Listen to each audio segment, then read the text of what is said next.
Halo, nama saya Felix Nurdosteli, NIM 64241441.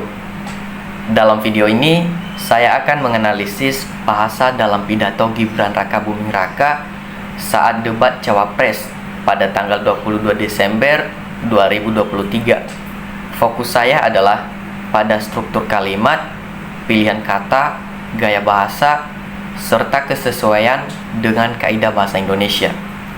Analisis ini juga menyoroti kekuatan retorika dalam pidato politik dan bagaimana pesan disampaikan kepada publik dengan efektif. Assalamualaikum warahmatullahi wabarakatuh. Salam sejahtera, Shalom, Om Swastiastu, Namo Buddhaya, salam kebajikan. Indonesia ini negara besar. Kita harus mampu keluar dari middle income trap.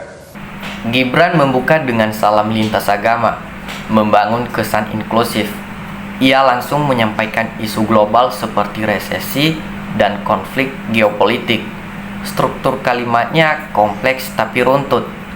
Pilihan kata seperti middle income trap dan resilient memberikan kesan intelektual dan teknokratis.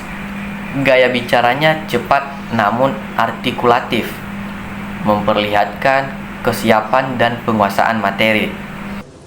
Rata-rata pertumbuhan ekonomi negara kita tetap resilient di rata-rata 5%. Pertumbuhan ekonomi yang berkualitas didukung dengan penurunan angka pengangguran, angka kemiskinan, penurunan angka Gini rasio.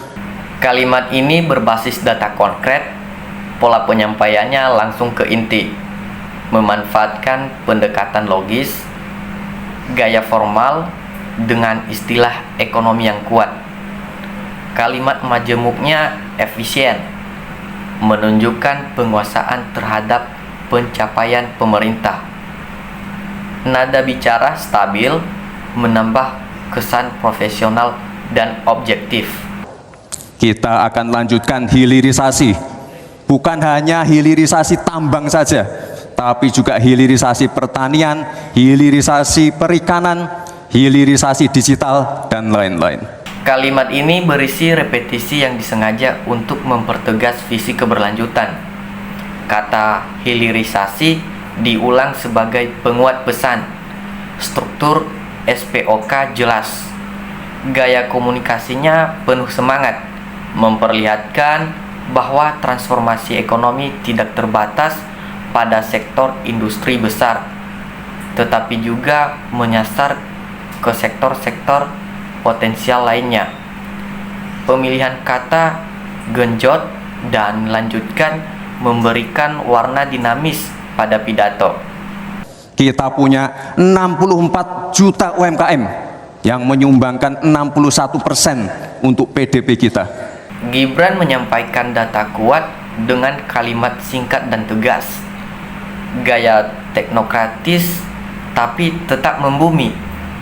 Penyebutan ekonomi kreatif menambah kedalaman makna bahwa pembangunan harus melibatkan inovasi lokal. Retorikanya mencerminkan keberpihakan pada ekonomi rakyat. Nada dan intonasi saat menyebut 64 juta mempertegas dampak sosial dan ekonomi dari sektor UMKM.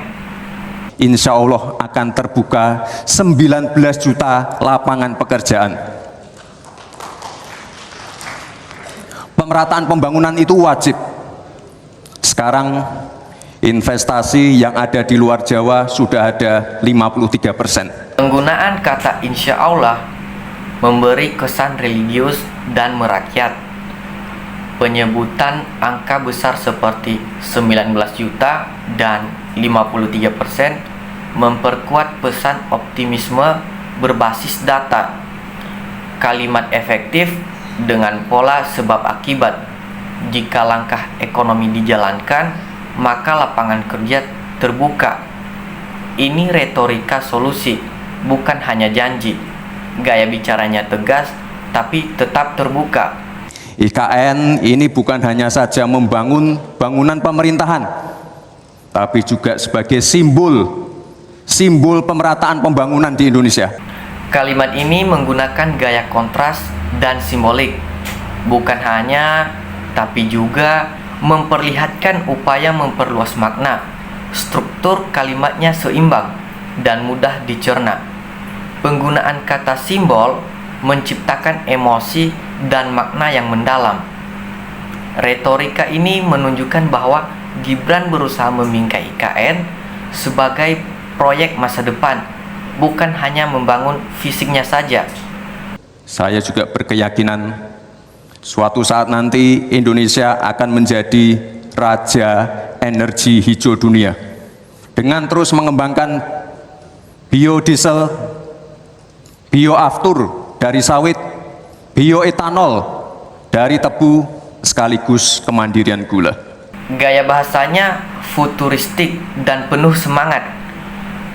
Frasa raja energi hijau dunia bersifat hiperbolik tapi efektif untuk membangun mimpi kolektif. Pilihan kata teknis menunjukkan penguasaan topik. Kalimat listing atau daftar istilah energi menciptakan ritme retoris yang kuat. Nada Gibran saat menyebut jenis energi terbarukan terdengar optimis dan menantang audiens untuk percaya pada visi besar tersebut. Untuk menuju Indonesia emas dibutuhkan generasi emas. Kita harus mampu merubah future challenge menjadi future opportunity. Kita harus punya future talents yang dilengkapi dengan future skills. Untuk itu, hilirisasi digital akan kami genjot. Kita akan siapkan anak-anak muda yang ahli artificial intelligence, anak-anak muda yang ahli blockchain, anak-anak muda yang ahli robotik, anak-anak muda yang ahli perbankan syariah, anak-anak muda yang ahli kripto. Kalimat ini penuh istilah asing yang mencerminkan visi pendidikan dan transformasi digital. Struktur paralel pada daftar keahlian memperlihatkan sistematika berpikir dan pemahaman tren masa depan. Gibran ingin memperlihatkan bahwa generasi muda Indonesia bisa bersaing secara global. Retorika ini inspiratif dan mengajak. Nada suara meningkat saat menyebut bidang teknologi, menambah semangat dan tekanan di akhir pidato. Narasi besarnya di sini adalah keberlanjutan, percepatan, dan penyempurnaan.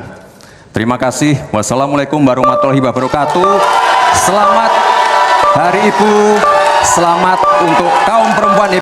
Gibran menutup dengan trikolon, gaya retorika 3 kata kunci berurutan. Kalimat ini ringkas tapi kuat, menyimpulkan seluruh isi pidato dalam 3 konsep utama. Pemilihan kata formal dan idealis memberikan efek serius dan terstruktur. Gaya penutup ini efektif untuk meninggalkan kesan akhir yang meyakinkan dan mudah untuk diingat. Menurut saya, pidato Gibran Rakabuming Raka dalam debat Cawapres 2023 disampaikan dengan struktur bahasa yang jelas dan terarah. Ia menggunakan banyak kalimat majemuk, namun tetap mudah dipahami. Gaya bahasanya formal, efektif, dan sesuai dengan kaidah bahasa Indonesia. Pilihan katanya mencerminkan posisi sebagai calon pemimpin muda yang siap menghadapi tantangan global. Istilah seperti hilirisasi, digitalisasi, dan pemerataan pembangunan menunjukkan penguasaan terhadap isu strategis nasional. Sementara itu, penggunaan istilah asing seperti future talents, blockchain, dan AI memberikan kesan modern, tapi tetap butuh penjelasan lebih lanjut agar bisa dipahami oleh semua kalangan. Intonasi dan nada bicara Gibran cukup stabil dan penuh dengan percaya diri, tanpa menunjukkan emosi berlebihan. Ia juga cenderung tidak menyerang lawan, tapi fokus pada penyampaian visi misi secara positif. Hal ini menunjukkan bahwa ia menggunakan komunikasi politik yang berbasis informasi, bukan provokasi. Dari segi isi, pidatonya menyentuh berbagai aspek pembangunan, ekonomi, pendidikan, digitalisasi, pemerataan wilayah, hingga energi terbarukan. Semua tema itu disampaikan dalam satu alur narasi yang kohesif dan tidak melompat-lompat. Ini menunjukkan bahwa pidato tersebut dirancang dengan baik dan dikemas untuk menyasar publik secara luas. Demikian analisis saya terhadap pidato Gibran Rakabuming Raka dalam debat Cawapres 2023. Pidatonya memperlihatkan struktur bahasa yang kuat, pemilihan kata yang cermat, dan gaya retorika yang persuasif serta inspiratif. Semoga video ini bisa memberikan wawasan baru tentang bagaimana penggunaan bahasa Indonesia dalam konteks formal dan politik dapat mempengaruhi cara kita memahami visi seseorang. Terima kasih.